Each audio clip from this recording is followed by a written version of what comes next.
Hi, folks. Welcome back to On Call with Insignia, where we go on call with leaders innovating the future of Southeast Asia's and other emerging markets' digital and internet economy, or as we like to call it, ASEAN Innovation. I'm your host, Paolo Joaquino, and we are back with the final episode for season 6 of our show. This is episode 175. So Oh, wow. we had 175 calls for this episode. I think we're sort of going back home in a way, going back to a familiar faces, at least for me. Although it's been a while since I've had a chance to catch up with them. So it's one of the portfolio companies of Insignia Ventures partners, Tentang Anak. They are very much focused on childcare and mother's health as well. And in Indonesia, and we invested in the company a couple of years ago, and around the time of the investment, we did have the two founders here on this show to introduce the company, and it's been 2 years since. So yeah, a lot has definitely happened with the company. I think at that time when we had that call, the company had just launched an app. Today, Tentang Anak is much more than an app. There are a lot of things that they are currently doing and have made progress with that we are going to talk about here in the show. So I'm very happy to have with me on call Dr. Mesty and Garri, the founders of Tentang Anak. Dr. Mesty, Mas Garri, thank you for coming on the show. Thank you Yay, very thank you much. for having us Good to again. be reconnected again, Paolo. Yeah, it's been too long. It's been too long. But I think because it's been quite long, I think there's a lot more for us to learn about Tentang Anak and the work that you guys are doing in Indonesia. And even for those who are hearing about you for the first time, I'm sure it will be an interesting conversation. So let's start up with the catch up first, right? So Garri, maybe you can share a little bit about how the company has evolved since we last talked and since you were on call 2 years ago. Any key highlights from the company and from the business? Sure. So basically, we started as a mom and baby social media, and we evolved. We launched the app 2 years back, and then fast forward when we launched the app, we realized that there's certain categories that still could be improved, and maybe later Messi can also touch upon it. But since last year, we launched our private labels as well, which is now available channel agnostic, both online and offline. And in terms of the company size, with grown a lot. Before it was 5 to 10 people 2 years ago. Now we are 100 employees plus, and we have been growing a lot of changes internally, but the mission is still the same. I think when we started this journey, we started with a simple mission to help 80 million children in Indonesia to look healthier and happier, and even today still pretty much the same goal. And I think we are getting closer every day towards that mission. Yeah, maybe Garri, you can talk a little bit about, just to tee up my question for Mesty as well, specifically about the app. On the app side, how specifically has adoption grown in the last 2 years? If you can share a little bit about that and some of the more interesting features that have been introduced in the app since we last talked. So in terms of the adoption, more than millions of downloads has been happening since we launched it. And secondly, we are one of the highly rated mom and baby apps if it's not in the region, but also in the world, close to 5.0. No, it's still 5.0. It's still 5.0. Congratulations! Yeah. So basically, maintaining that is no small feat. Yeah. Yeah, so bear in mind that our application grows organically. So we never advertise our applications. Right now, we already have end-to-end features that help the children to grow and develop well, all for free. So we use mostly our applications as a social impact project where we can definitely help children to grow well with our free healthy recipes, growth stimulated and development stimulation activities, and also ask the expert for 24/7 for free. Yeah, no, I think it's a great way to introduce parents to kind of like the ecosystem that you guys have built over the years, ever since I think Mesty started that Instagram account, or started talking about childcare more publicly on social media. I think that has sort of evolved into this app. I wanted, and also for those who are interested, they were recently featured on Google Play. kind of like Yep. the Google Play in Indonesia kind of partners, and they have a very nice video. You guys should check that out. It's on YouTube. But I wanted to focus on the larger context in which this app is present, and maybe Dr. Mesty, you can describe a little bit about kind of like the current situation in Indonesia, and why is it more important than ever before for like apps like this one that you guys have that are providing this information and connections for free, as you mentioned, right, to help monitor the child's growth and get the right kind of like information, or get access to information when it comes to child development. Yeah, so the current situation in Indonesia is that our human resources are below the average for the quality compared to global, even compared to Southeast Asia. And also, even our IQ are below average than people in Southeast Asia, and it's very concerning to us. While 90% of the brain development happened in the first 5 years. So if we really want to make sure Indonesia become a better country, getting closer to Singapore, for example, we really need to focus on improving the quality of the early childhood, especially for their growth and development. That's why Tentang Anak is now focusing on how we can improve not only the intelligence, but also the health and also the good characters in Indonesian children, so they will have grit and also be curious to learn more and to become a better human resources for Indonesia. Yeah, so I think what I like about Tentang Anak's approach is that it's very holistic. So you didn't just focus kind of like on physical health, but really kind of like the whole person, right? And how that develops. And I think in that regard, Tentang Anak has also I think ever since the beginning kind of been developing books as well, which we have here on screen. You brought a couple of those examples for us to share, and really kind of like focusing on the gaps in literacy, as you mentioned, gaps in human resources. Mesty, maybe you can share a little bit how, since this is an initiative that has been with Tentang Anak since the very beginning, how have you seen kind of the role of this particular product or kind of like initiative developed for Tentang Anak over time? Yes, so right now I'm a mom of two and also a pediatrician, still doing my practice twice a week.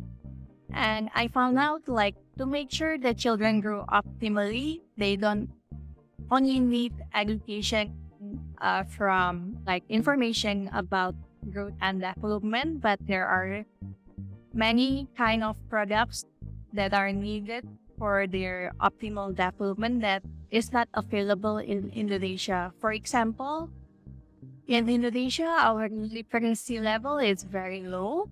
The interest on reading for the children is very low. Simply, maybe they cannot find high quality books that can be relevant to them. So I noticed this when I had my first child, and then I understand that most of parents in Indonesia have the same problem. That's why we create books for them. And then I found another problem that when so many children came to my clinics, they have kind of allergic of the skin or dermatitis atopic, which is very common in children below 5 years old.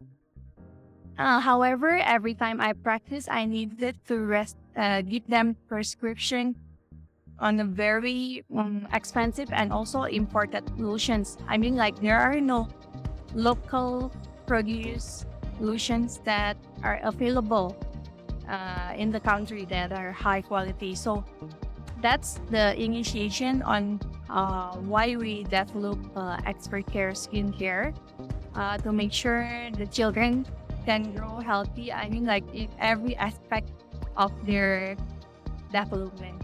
Mm. Yeah, actually, since you brought that up, maybe Garri, you can talk a little bit about how, I guess, more from a business perspective, how you decided to come up with these kind of like brands, especially focus on skincare, and how you've seen kind of the adoption of this particular kind of like brand for children. So basically, I think the problem statement is the one that Mesty mentioned, right? There's a huge demand and needs necessity in the market. The scarcity of a product that is highly created only for Indonesia. But from the business standpoint, I think when we shift from starting building IP products like books and starting skincare is mostly from the frequency as well, right? I think the retention for the skincare slot is really good. And secondly, the scalability of the production also really, really well. And also the profit margin was also good as well. So I think that some very basic thinking process really lead us to where we are today. I think the company also performed really well financially. We have been profitable since the middle of the year.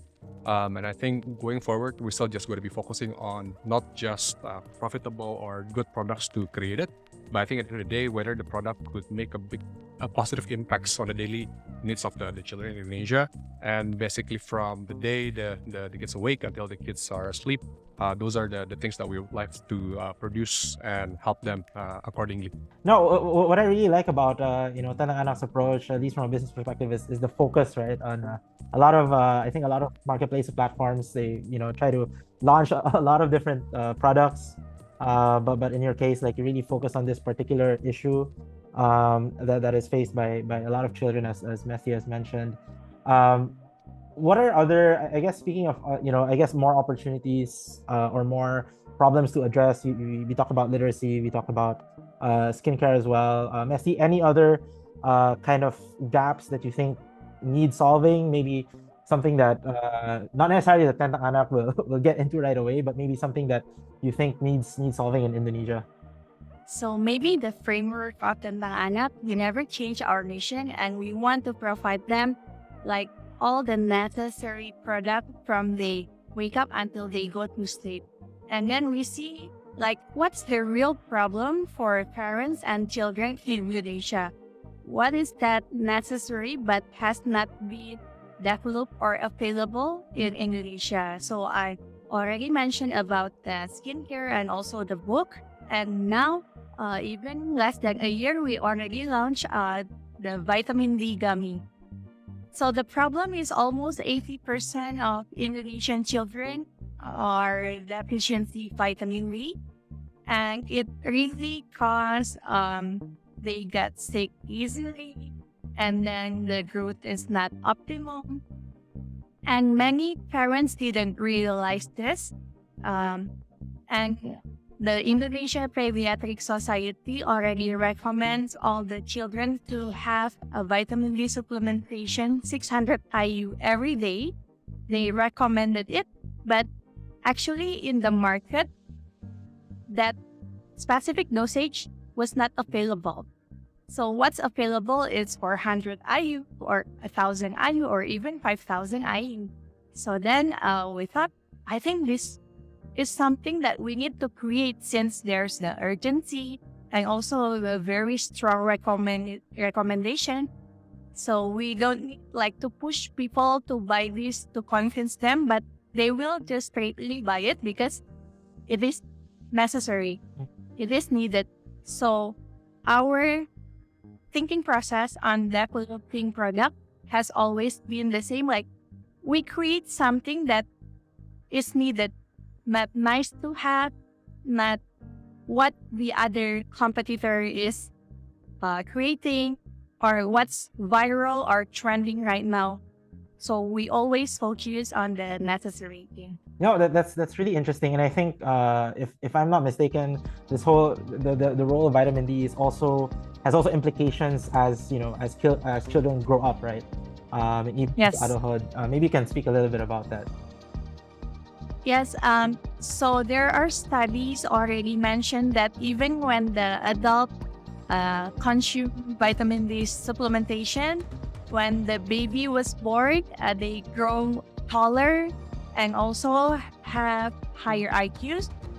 And actually, vitamin D supplementation recommendation not only for children, but also until adulthood, since it correlates with the immune system as well. Even if you're vitamin D deficient, you have a higher risk of developing depression or even sleep disturbance.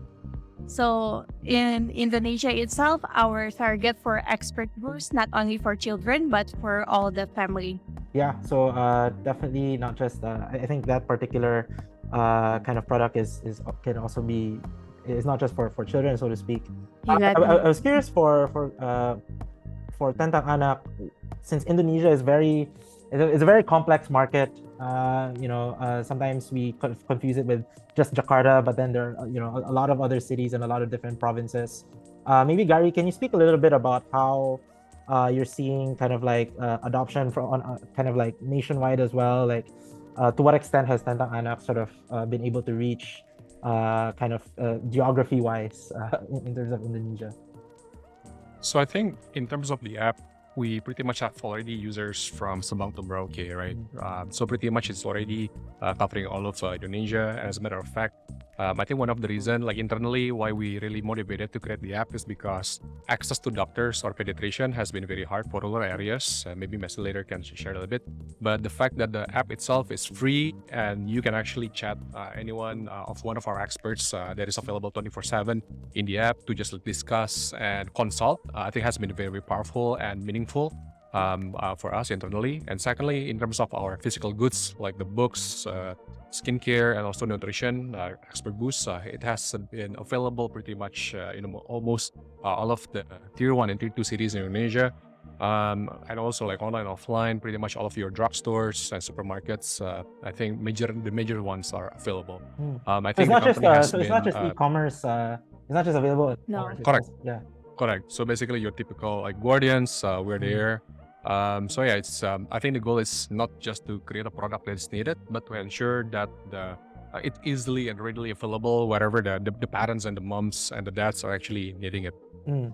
Yeah, Mesty, did you want to add anything in terms of how you see kind of like Indonesia, I guess, moving forward in the next few years when it comes to how they approach childcare? Because I understand that Indonesia has a lot of household traditions, so to speak, or family traditions that are passed on through generations. And I think what Tentang Anak is doing is trying to change some of the behaviors or the traditions that are maybe not as helpful, and add a lot more science and medicine into certain practices. Maybe you can speak to how that's changing in Indonesia.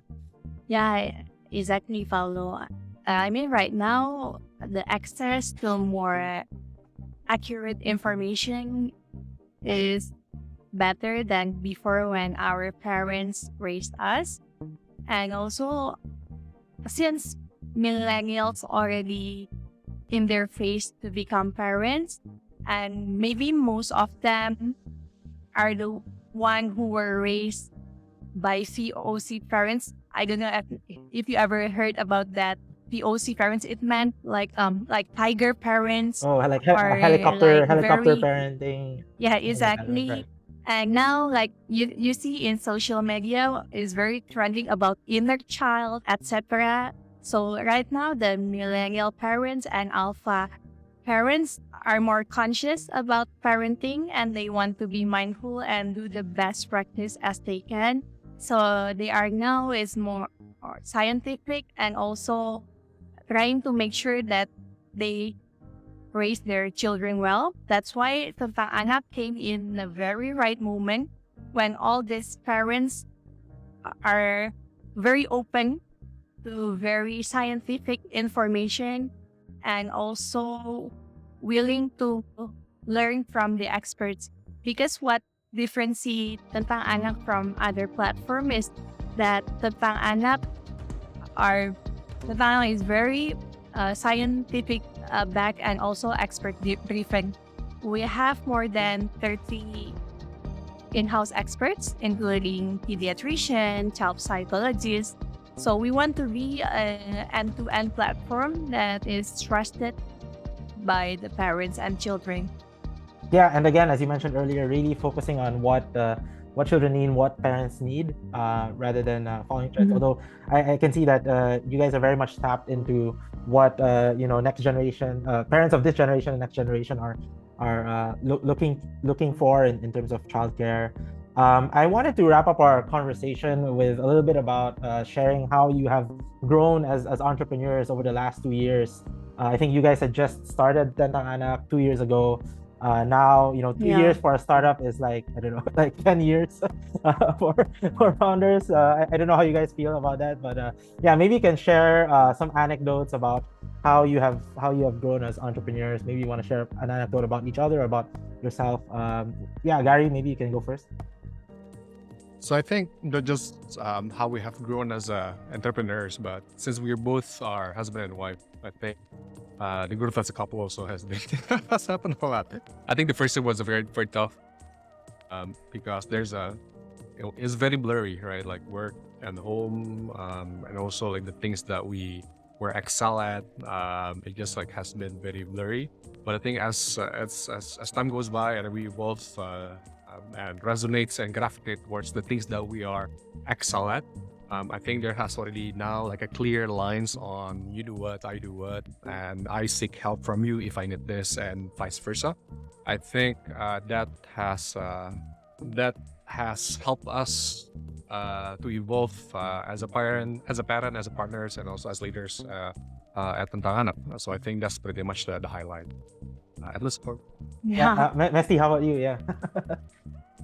I think it's very tough on my end since I'm a pediatrician and I had no experience on managing people.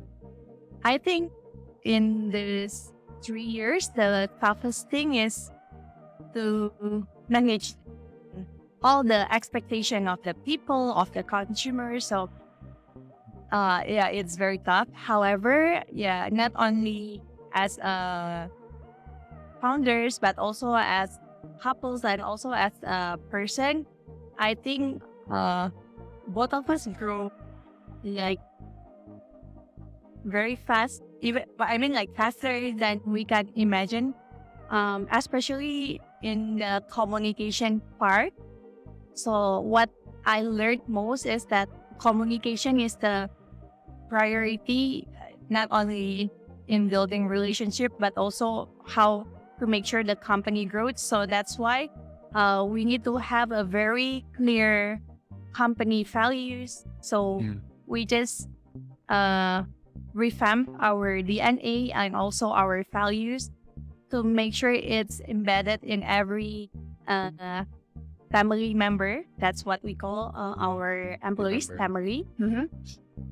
Now, as long as we always grow, because the landscape, how things work in the world, especially in digital era, is very fast and change rapidly. So even I think the benefit of me being a CEO is that I never experienced working in a company. So that's right. So I have no expectation and have no certain ways of working.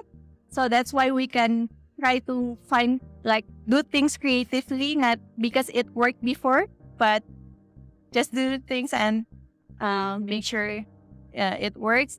And number 2, then grow is grit. So I think there must be sometimes we have face challenges like not growing as expected in certain months, but we just move forward and make sure that what we're doing is impacting many people's lives in good ways, and then make sure our impact is impactful. So that's the third G is great, and the last one is gratitude. I mean, there are many people who in startup is blah blah blah, in corporate blah blah blah. I mean, there are always positive and maybe negative sides in everywhere we work. So it's important for us to remind our team to be grateful for what we are right now. No, yeah, I can really see, I mean, there's the obvious advantage of having been a pediatrician when it comes to this business, because you know the industry, you know the landscape, but I think you also bring the kind of care that only a doctor can give in terms of building the business and building the organization, right? I think it might have been very different if you had come from corporate, I think, as you mentioned. So it's good that you had your own kind of like very specific background. And I think it's quite inspiring also for any kind of professionals out there who may not have kind of that business background, but there is something that they can sort of contribute, when it comes to solving a problem that they're really passionate about. And speaking of that problem and that goal, we started this conversation about Garri, you mentioning that you're still very much focused on nurturing the more than 80 million children in Indonesia. I think that's a population that probably continues to grow. I think Indonesia still has a very young population, and so where would you say is Tentang Anak in that journey to the 80 million plus? And what can our listeners or viewers kind of look forward to? Maybe not in the next 2 years. I don't know when you guys will be back on the show, but what can they look forward to when it comes to Tentang Anak? So we already have helped 3 million of children in Indonesia as we speak today, right? I think that's a huge number if we look at it by itself. And if we still reflect that we are a 40 years old company, we just launched our private labels products a year ago. But however, still there are 77 million children below 17 years old in Indonesia that haven't been touched by us one way or another. So I think the journey just continues, and we still very focused on it. For the next 100 years, we want Tentang Anak to be here and still be relevant for the problem that may arise in the future. So that's why to achieve that goal, pretty much just building a very sustainable, good governance and well managed, and have the next succession planning is one of the key aspects that Mesty and I has been thinking a lot day in day out. So it's just not about how much are we growing next year, 2025? Are we going to hit like 5 million, 10 million? But beyond that is we want to achieve that with a very strong fundamentals. And secondly, we want to achieve those goals with the same team member that it's available today. We wish that not only the company grows, but every family, every team members at Tentang Anak also grow at the same speed or even faster than the company. I think when we achieve those two, then I think we are doing something good. And thank you so much, Dr. Mesty and Garri, for joining us on this episode. I would be remiss not to mention the books on the table. And just before we go, maybe Mesty, you can share what is your favorite? Is that's not the full collection, right? Of Yeah, this is not the whole collection. Right. We have more than 35 SKUs right now. So it's ranging for babies since they born until early teenage years. So this is our number one best-selling right now. It's actually I think they have so many similar books in the US or any other place of the world, but not in Indonesia, that is very relevant to Indonesian culture and also what they see in their real life. Like the house is very Indonesian, like the animals that they see in is very Indonesian. So what we want to make are books that very relevant to Indonesian children, and not only relevant to them but also according to their development stage. That's why what they differentiate our books from others. The books are developed not only by pediatrician but together with child psychologists and also early childhood practitioner and Montessorian.